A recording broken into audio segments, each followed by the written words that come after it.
sensiz geçen her an bir boşluk kimi.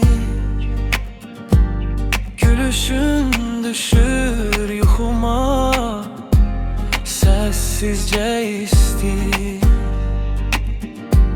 Her bakışın bir sır, her sözün bir xəzinə.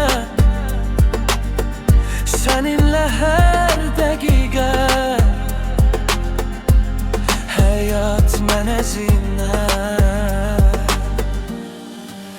Ürəyimdə senin izlerin qalır, zaman uzaqlaşdırsa da həsrətim azalmır.